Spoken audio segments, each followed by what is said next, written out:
Após o grande dilúvio, as águas se retiraram da face da terra. E da arca, aquele refúgio de vida, saíram Noé e sua família. A nova semente para repovoar o mundo, e o Senhor os abençoou, ordenando-lhes que fossem frutíferos e se multiplicassem, enchendo a terra. E assim aconteceu. Os descendentes de Noé cresceram em número, tornando-se famílias, depois clãs e tribos. A terra começou a ser habitada novamente, e com o passar das gerações, um movimento começou. Olharam para o leste, para a direção do sol nascente, e para lá migraram, uma grande massa de humanidade, movendo-se através das vastas paisagens que se estendiam diante deles. Jornada após jornada, assentamento após assentamento temporário, até que chegaram a uma terra plana, vasta e convidativa. A planície de Sinear, uma região que viria a ser conhecida como a terra da Mesopotâmia. Ali decidiram habitar. Ali lançaram suas raízes, e eis o que era notável neste tempo inicial. Todos os povos da terra, todos os descendentes de Noé, reunidos naquela região, falavam uma só língua. Suas palavras eram compreendidas por todos. Seus pensamentos eram compartilhados sem barreira, uma unidade linguística e cultural, que lhes conferia um poder singular. Podiam colaborar sem esforço, podiam planejar em conjunto, podiam sonhar o mesmo sonho. Essa singular unidade, essa capacidade de se comunicar perfeitamente, gerou uma ambição compartilhada, um desejo de realizar algo grandioso, algo que marcasse sua presença na história da nova terra. Olhavam uns para os outros e viam a mesma ideia germinando em cada mente. Com uma só voz, podiam propor, podiam organizar, podiam executar feitos que isoladamente seriam impossíveis. Essa união perfeita era o prelúdio. O palco estava montado. A matéria humana, unida por um único idioma e propósito, estava pronta para empreender um projeto de proporções monumentais. E, após as águas terem baixado e a terra ter secado, os descendentes da arca, as famílias de Noé, começaram a multiplicar-se sobre a face do solo. Eles se tornaram numerosos, um povo crescente, e movidos por um instinto de união, ou talvez um propósito ainda não revelado, migraram juntos em direção ao leste. Sua jornada os levou a um vale fértil, uma vasta planície conhecida como Sinear, uma terra que hoje reconhecemos como parte da antiga e poderosa Mesopotâmia. Ali, encontraram um lugar propício para fincar raízes, para construir vidas e comunidades, e nessa planície de Sinear, algo notável aconteceu. Estavam unidos, não apenas pela descendência comum, mas por um laço ainda mais forte, uma só língua, uma só voz que ressoava em cada conversa, cada plano, cada sonho compartilhado. E uma só cultura floresceu entre eles. Hábitos, crenças, maneiras de viver entrelaçadas em um tecido social inquebrantável. Essa unidade de língua e propósito gerou uma força colossal, uma confiança em suas próprias capacidades, uma visão de grandiosidade humana. Foi neste contexto de união e crescente poder que uma decisão audaciosa germinou em seus corações. Não bastava apenas habitar a terra. Não bastava apenas multiplicar-se. Queriam mais. Queriam deixar uma marca indelével, um testemunho de sua presença e de sua força. E assim, um acordo foi selado. Uma resolução firme tomada por toda aquela congregação de povos. Decidiram que ergueriam não apenas um aglomerado de casas, mas uma cidade. Uma cidade que seria o centro de seu mundo, o pináculo de sua civilização incipiente. E no coração dessa cidade, eles planejaram uma estrutura sem precedentes. Uma torre. Essa torre não seria uma simples construção. Seu intento era que o topo dessa colossal edificação alcançasse os próprios céus. Uma aspiração vertiginosa que revelava a magnitude de sua ambição. E qual era a motivação por trás de tão monumental empreendimento, de tão ousada façanha? Duas razões principais alimentavam essa decisão. Primeiro, havia o desejo ardente, a necessidade humana profunda, de fazer um nome para si mesmos. Queriam reconhecimento, queriam glória. Queriam que sua existência, sua unidade, seu poder fossem lembrados por todas as gerações futuras. Não queriam ser um povo anônimo, perdido na vastidão do tempo e da terra. Queriam estabelecer sua identidade, sua reputação, sua própria fama através dessa obra gigantesca. E segundo, e talvez igualmente crucial em seus olhos, Eles buscavam ativamente evitar algo. Queriam evitar serem dispersos pela terra. Não queriam espalhar-se, diluir-se, perder a unidade que tanto valorizavam e que lhes dava tanta força. A cidade e a torre seriam um ponto focal, um centro de gravidade que os manteria unidos, concentrados em sua própria grandeza e em seus próprios desígnios. Uma decisão nascida da unidade, mas talvez alimentada por uma confiança excessiva na capacidade humana isolada. E então, a obra começou. Após a decisão de se unir e erguer essa monumental cidade e torre, a planície de Cinear vibrou com uma nova energia. Não mais nômades hesitantes, mas um povo focado em um único, grandioso propósito. Eles não construíram com pedras simples, como em outras terras e tempos. Não, o conhecimento daquela era e região lhes oferecia métodos mais avançados. Eles se dedicaram à arte da cerâmica e da edificação. Modelaram a terra, o barro fofo e abundante da Mesopotâmia, moldando-o em blocos uniformes. E então, em fornos ardentes, em quilns crepitantes sob o sol e o esforço humano, eles cozinharam esses blocos. Transformaram o barro frágil em tijolos duros, resistentes, permanentes. Tijolos cozidos no fogo, uma técnica que garantia solidez e durabilidade, muito além das simples construções de adobe secas ao sol. Imagine o calor desses fornos, o cheiro da fumaça, o trabalho incessante de preparar e transportar esses milhares, talvez milhões, de tijolos endurecidos pelo fogo. E para unir essas peças, não usaram argamassa de barro ou cal. Empregando a sabedoria da terra em que habitavam, utilizaram o betume, um material preto, viscoso, que brotava do solo em certas áreas. Como um asfalto natural, quente e pegajoso.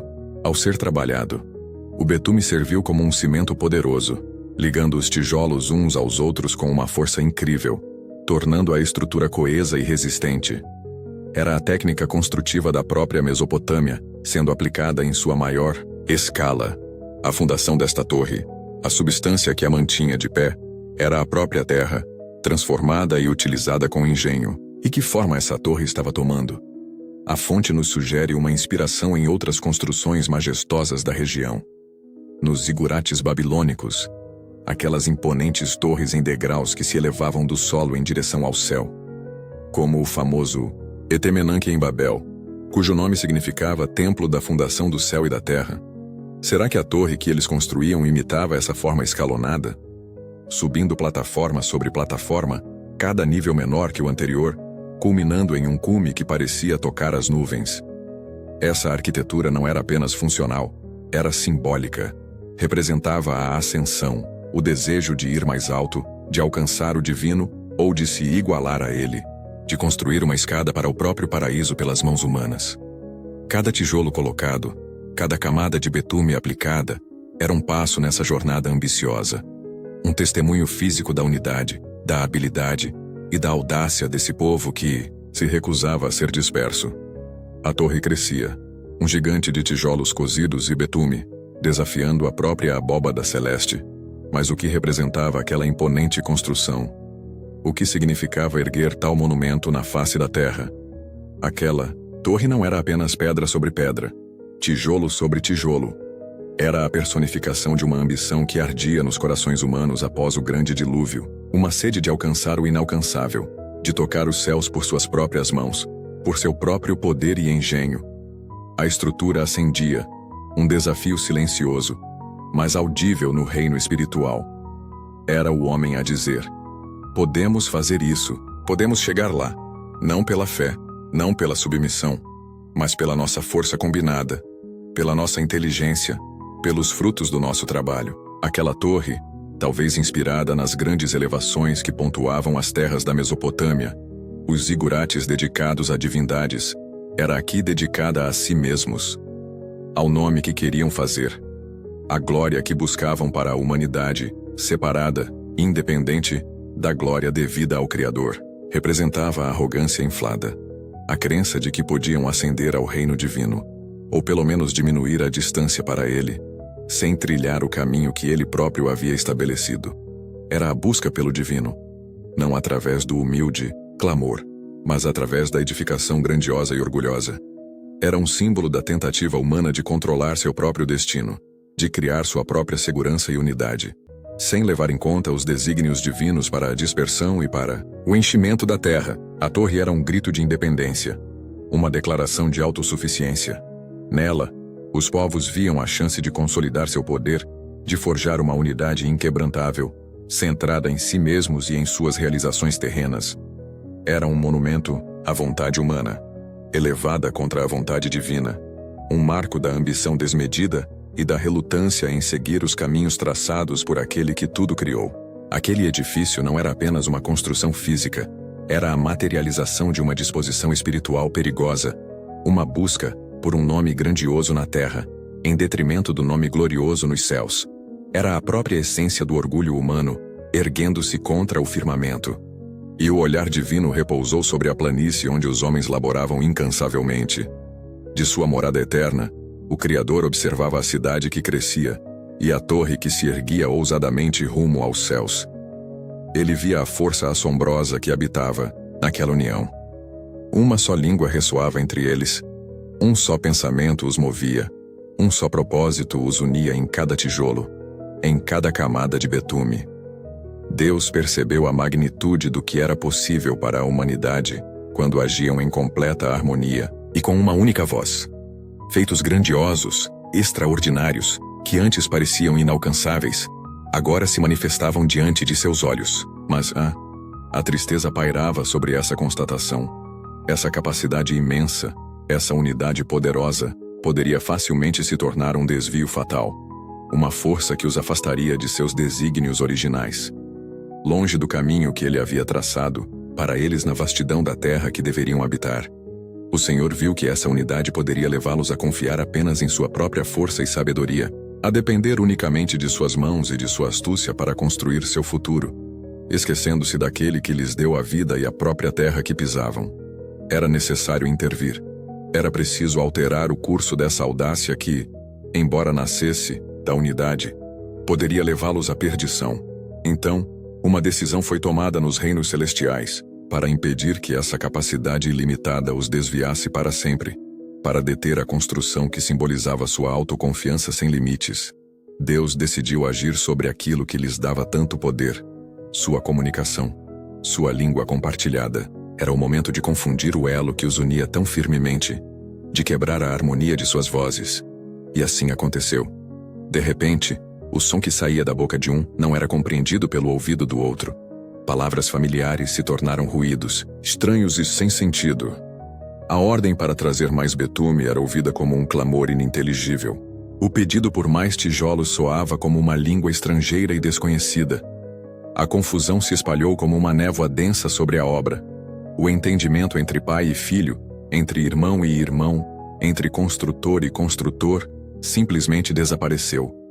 Então, o olhar do Altíssimo pousou sobre aquela obra.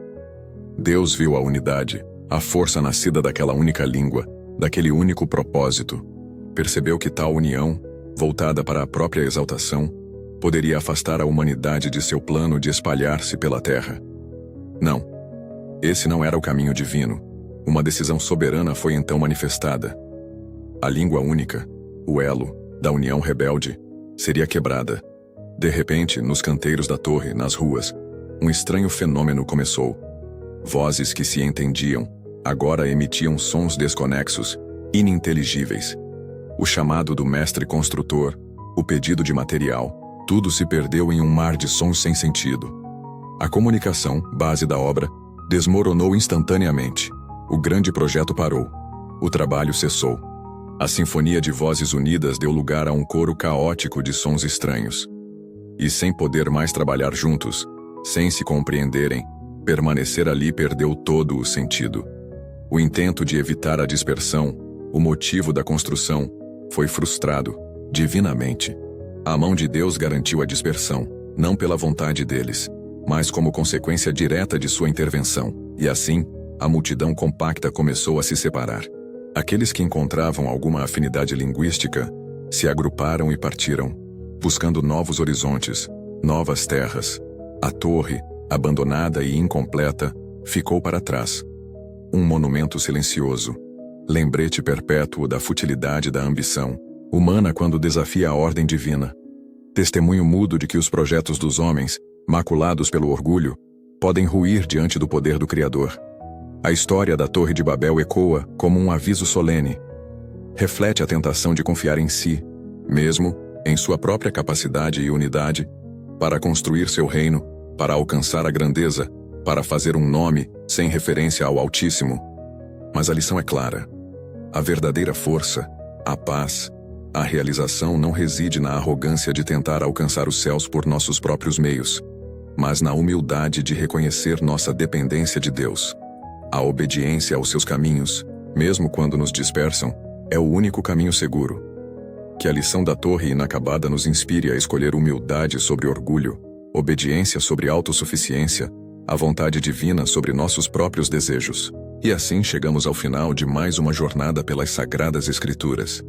Para aqueles que sentem o chamado a mergulhar ainda mais profundamente nas palavras de fé e sabedoria, deixamos na descrição algumas indicações de bíblias e materiais de estudo que podem enriquecer vossa caminhada espiritual e auxiliar na contínua descoberta dos ensinamentos divinos. Se esta mensagem tocou seu coração e iluminou seu entendimento, pedimos que deixe sua curtida, seu comentário e, acima de tudo, que se inscreva para apoiar o nosso projeto de levar a palavra adiante.